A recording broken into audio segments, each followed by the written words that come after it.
Sebelum kita bahas ini, saya ingin mengingatkan diri saya dan juga saudara-saudara sekalian, dan mudah-mudahan siapapun yang akan mengikuti ceramah kita ini, walaupun dari YouTube misalnya atau dari web saya, mudah-mudahan Allah sampaikan ke telinga kaum muslimin agar kita peduli dengan keadaan saudara-saudara kita.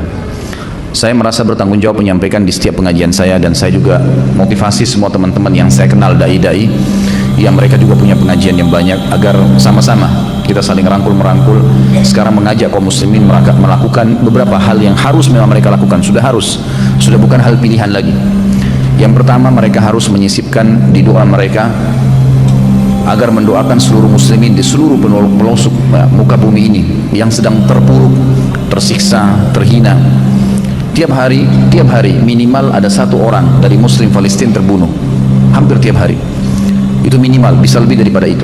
Tapi karena sudah bertahun-tahun berjalan, akhirnya hati kita sudah tidak memperdulikan lagi masalah itu. Padahal ini tidak boleh. Kata Nabi SAW, "Man lam yahtammu bi umuri muslimin falaysa minhum." Siapa yang tidak peduli dengan keadaan muslimin, saudaranya muslim, bukan dari golongan mereka. Kita lihat dan kita sudah dengar sekarang berjalan berapa tahun di Syria, saudara-saudara kita, sampai saya lihat cuplikannya itu luar biasa. Anak-anak kecil sampai pungutin sisa-sisa roti yang sudah tercampur dengan tanah dan menjadi serpian-serpian kecil, lalu disorting oleh seseorang yang sedang kebetulan lewat dan diangkat di YouTube. Ditanya mereka, apa yang sedang kalian lakukan? Mereka bilang, anak kecil ini, kami sedang makan. Jadi sambil dia ngobrol, dia tidak melihat ke arah kamera. Mereka berdua, adik kakak perempuan dan laki-laki itu memilah-milah dari tanah serpian-serpian roti kecil. Ada yang mereka langsung masukkan ke dalam mulut mereka karena sudah berhari-hari nggak makan. Dan di sana ada Bashar, semoga Allah ya menyelesaikan urusan dia di muka bumi ini. Dia telah membunuh sampai hari ini 230.000 orang dari ahli sunnah. Siapa Bashar? Adalah orang Syiah, orang-orang yang menganut faham Syiah. Dan kita sudah tahu Syiah ini, kaum muslimin, Syiah ini adalah kelompok yang dibentuk oleh orang Yahudi. Buka mata kalian. Mereka ini kelompok yang sesat dan salah. Mereka dibentuk oleh orang Yahudi yang bernama Abdullah bin Saba, mengatasnamakan Islam, tidak layak ada di tengah-tengah kaum muslimin. Di zaman Nabi SAW, pada saat orang-orang ada yang memfitnah Aisyah radhiyallahu anha dengan berzina, Abdullah bin Abi Salul, pimpinan orang munafikin, dan beberapa sahabat juga sempat kena fitnah waktu itu. Waktu terbukti beliau tidak berzina, maka dicambuk 80 jerah. Itu hanya menuduh berzina. Orang-orang Syiah sekarang mengkafirkan Aisyah radhiyallahu anha. Jadi mereka jauh lebih besar daripada ini. Kata Nabi SAW, siapa yang mengkafirkan seorang muslim, maka kalimat kafir itu akan kembali kepada salah satu dari keduanya. Kalau kita pertemukan antara seseorang yang sekarang, siapa mereka itu, lalu mau dipertemukan dengan Aisyah radhiyallahu anha, ummil mu'minin, pemimpin, ini ibunya orang-orang yang beriman. Haram hukumnya kita umat Islam menikah dengan salah satu istri Nabi SAW, walaupun Aisyah lebih muda pada saat itu dibandingkan para sahabat. Tidak boleh, ummul mu'minin. Mereka mengatakan Aisyah kafir, berarti Nabi SAW salah pilih istri dong, milih orang kafir. Kita tahu dalam konsep agama kita, dan orang-orang Syiah yang mengaku Islam itu pun tahu, mereka mengatakan bahwasanya orang, dan kita tahu, faham itu, kalau seorang laki-laki dan perempuan tidak bercerai di dunia, maka mereka akan bersama di mana?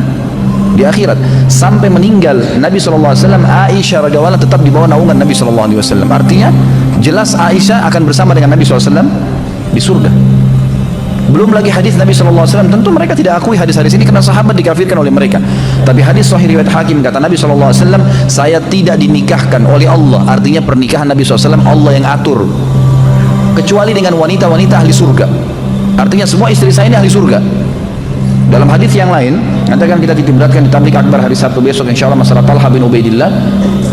Beliau dapat pujian dari Nabi SAW karena Nabi SAW berkata kepada para istri dalam hadis Bukhari, sungguh orang yang terbaik dari umat ini adalah orang-orang yang menaungi dan memperhatikan kalian. Ditunjuk istri-istri beliau setelah saya meninggal nanti.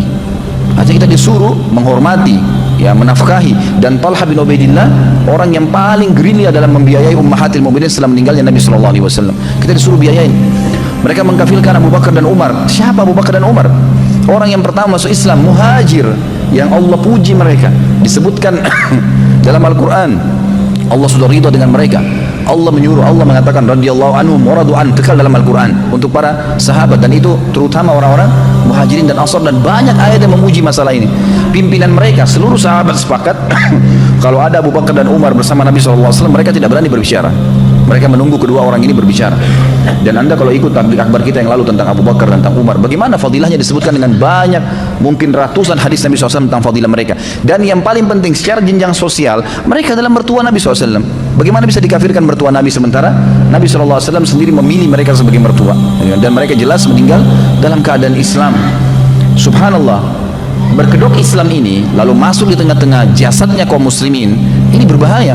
Kalau orang Yahudi dan Nasrani jelas-jelas kafir, kita tahu mereka kafir, siapa aja kita hadapi. Ini masalahnya orang-orang Syiah ngaku Islam, ngaku muslim, tapi ngatakan Quran kurang, harus direvisi, ada 49 juz, si fulan kafir, si fulan kafir, si fulan laknat.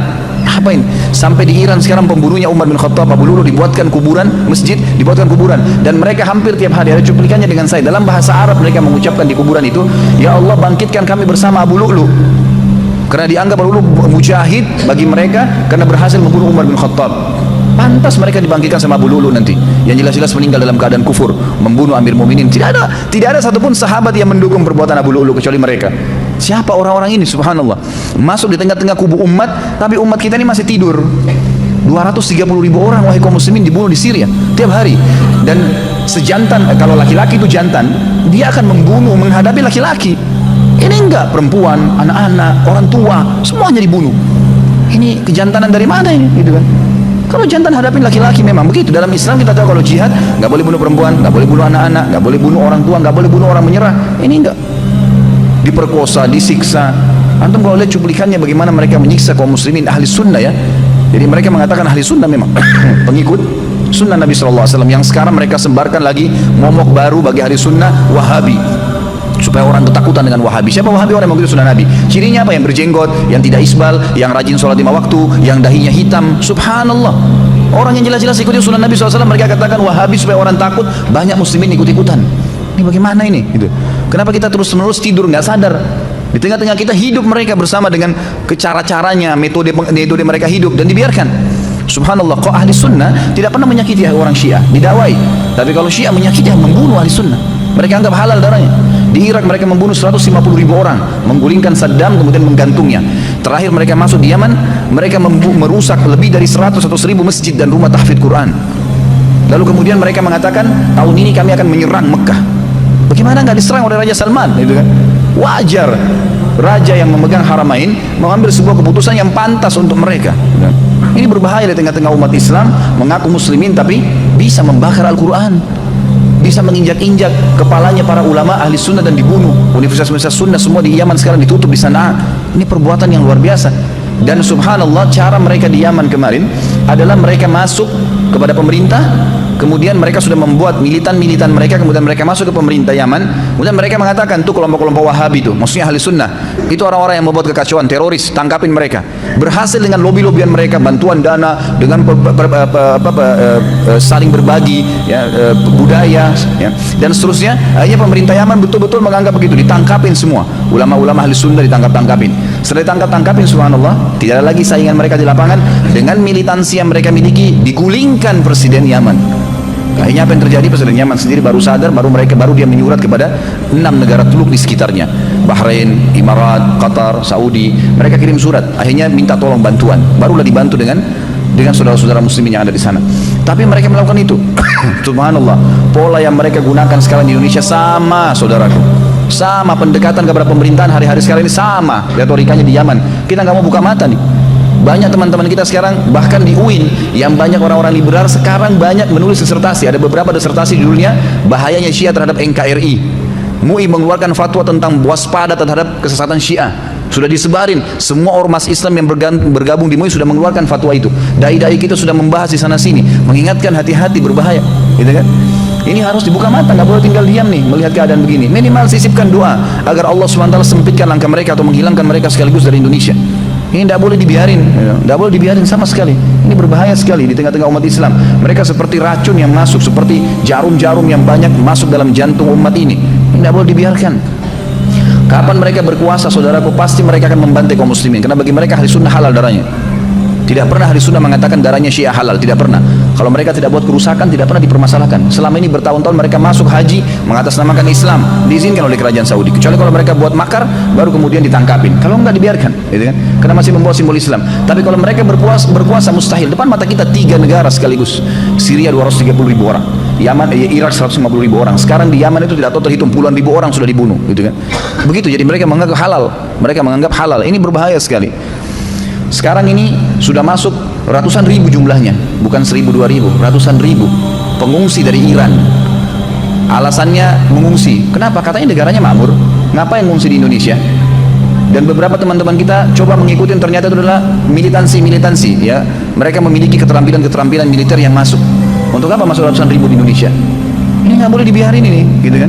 Nggak boleh dibiarin, ini berbahaya sekali. Hanya nanti terjadi hal-hal yang tidak diinginkan, dan itu berbahaya. Bagi ahli sunnah sih, kalau terjadi hal-hal tertentu kemudian terjadi peperangan, itu umat Islam nggak ada masalah, jihad, kan gitu. Bisa saja kita melawan, tapi kita tidak mau ketentraman umat ini terganggu. Masjid akan mereka bakar. Nggak pernah dalam sejarah ahli sunnah membakar masjid Syiah, nggak pernah. Gereja saja kalau kita ekspansi jihad, nggak pernah dibakar, diganti jadi masjid ya. Nggak pernah kita bakar Quran, nggak pernah kita siksa perempuan, nggak pernah bunuh anak-anak, nggak pernah. Subhanallah, di hari-hari sekarang ini, waktu yang bersamaan, muslimin kita tahu di Myanmar lagi disiksa. Ya ikhwani, masuk foto ke saya tidak tega lihat. Anak kecil digantung, ditidurkan di tanah, tangannya diinjakin dengan motor. Anak-anak kecil, anak-anak mungkin 5 tahun, 4 tahun, 3 tahun, gitu kan. Digantungin, perempuan digantungin, mereka dibakar hidup-hidup. Ada anak kecil diikat di kayu, kemudian orang-orang Buddha atau Hindu di sana tuh memegang dari kayu di sebelah sana, kayu sebelah sini, seperti kalau mau panggang kambing, itu diikat kemudian dibakar. Mereka mendengar jeritan anak itu. Subhanallah, ada manusia seperti ini nih. Satu rumpun loh ini, sama warna kulitnya, ya, berdekatan sama kalau kita orang Indonesia, kayak satu suku dari Jawa misalnya, sama dibunuh hanya karena agama Islam. Dan pemerintah Myanmar berani mengucapkan kalimat sekarang di statement secara internasional, kami tidak mau Myanmar ini menjadi seperti Indonesia yang mayoritas muslim, nanti hanya muslim berkuasa dan kayaknya mereka menguasai pemerintahan, dianggap Indonesia ini mengangkat bendera perang atau apa nih melawan kaum muslimin. Tapi semuanya diam, gitu kan. Maka apa yang saya bisa lakukan? Saya hanya bisa teriak untuk anda semua. Bukan saya katakan ayo kita sekarang keluar berperang melawan. Minimal sisipkan dengan doa, gitu kan. Doa, kita harus doa. Dan semua yang mengetahui tentang apa yang saya sampaikan, sampaikan kepada orang yang dikenal. Harus diberitahukan dan nggak boleh diami, gitu kan. Nah kalau diami berbahaya sekali. Sementara orang-orang Myanmar ini coba naik kapal sampai ke Banda Aceh pun, TNI kita menahan, nggak boleh masuk. Di Malaysia mereka ditolak. Di negara-negara Islam mereka ditolak. Ini ahli sunnah nih. Orang-orang yang begitu sunnah Nabi SAW. Sementara orang-orang yang mengaku pengungsi dari Iran ditaungi oleh pemerintah kita, diberikan, dinaungi hidupnya. Ini bagaimana ini? Gitu. Mengapa kok sudah terbalik semua ini masalahnya, gitu kan? Jadi mari kita sisipkan dengan doa. Semoga Allah SWT memudahkan saudara-saudara kita. Mereka kelaparan, saudaraku. Mereka tersiksa, keamanannya nggak ada. Antum masih bisa makan, masih bisa minum, kita masih bisa tidur. Mereka susah, pakaian aja susah. Nggak berpikir pakaian, mereka ingin selamatkan diri saja. 150 orang naik kapal dibalik oleh pemerintah Myanmar, ditenggelamkan sengaja. Termasuk anak-anak dan wanita. Ini nggak masuk di akal. Nggak ada orang kalau masih normal itu mau membunuh laki perempuan dan anak-anak dan orang tua. Tapi ini terjadi. Maka kita berdoa kepada Allah Subhanahu wa taala, Zat yang Maha Perkasa, dan kita yakin firman Allah Subhanahu wa taala, wal aqibatu littaqwa. Pasti kemenangan akan di tangan orang-orang yang bertakwa. Nggak mungkin tidak. Ya. Allah Subhanahu wa taala selalu mengatakan dalam banyak ayatnya masalah ini. Allah Subhanahu wa taala juga mengatakan dalam Al-Qur'an, kataballahu la'aqibanna ana wa rusuli. Kata Allah SWT, saya pasti akan memberikan kemenangan bersama dengan Rasul-Rasulku. Asal kita berikhtiar, berusaha. Minimal kita mendoakan, menyebarkan informasi supaya kaum muslimin menyadari masalah seperti ini. Jadi ini mesti diketahui. Allahu a'lam, ini yang saya ingin ditiberatkan. Mudah-mudahan Allah Subhanahu wa taala yang menjaga umat ini, mengembalikan kemuliaannya, memberikan petunjuk kepada para wali amr kita, presiden kita, wakil presiden, para menteri-menteri, diberikan informasi tentang bahayanya orang-orang yang memang menyusup di tengah-tengah umat ini, yang memang harus mereka sadari tentang bahaya mereka, gitu kan. Jadi jangan sampai ini bahaya terhadap akidah, bahaya terhadap ketentraman NKRI, dan bahaya banyak hal yang efeknya terlalu besar, kan. Efeknya terlalu besar, ya. Mereka sudah berani menyerang Az-Zikra, masjidnya kaum muslimin. Tak masuk di akal ahli sunnah. Sudah berani menunjukkan kekuatan. Dari mana ini ceritanya nih? Ada apa masalahnya dengan masjid? Hanya karena warga Sentul masang spanduk bahwasanya kami menolak pemahaman Syiah, hak mereka. Kenapa pemahaman kalian ngawur, gitu kan? Wajar orang menolak. Enggak, menunjukkan militansi dengan kekuatan. Gimana bisa? Pertanyaannya, apakah ahli sunnah Indonesia membalas juga dengan menyerang Syiah? Enggak. Malah didakwain sekarang itu. Di penjara 39 itu didakwain, disampaikan, disuruh taubat. Didakwain, tidak dibalas dengan kekerasan. Tapi kalau dibiarkan terus ini maka akan berbahaya. Mudah-mudahan dengan doa-doa kita dengan tulus kepada Allah SWT, Allah ya beritahukan dan membongkar sebenarnya siapa mereka ini, sehingga umat ini tidak sampai terpuruk lebih dalam lagi kepada hal-hal yang sudah terjadi di negara-negara Islam yang lain. Allahu a'lam. Ini mudah-mudahan Allah SWT mendengarkan doa kita dan juga memudahkan kaum muslimin untuk kembali kepada kemuliaan mereka, dan memberikan sekali lagi wali amr kita ya, jalan keluar untuk bisa menerapkan sunnah Nabi SAW dan juga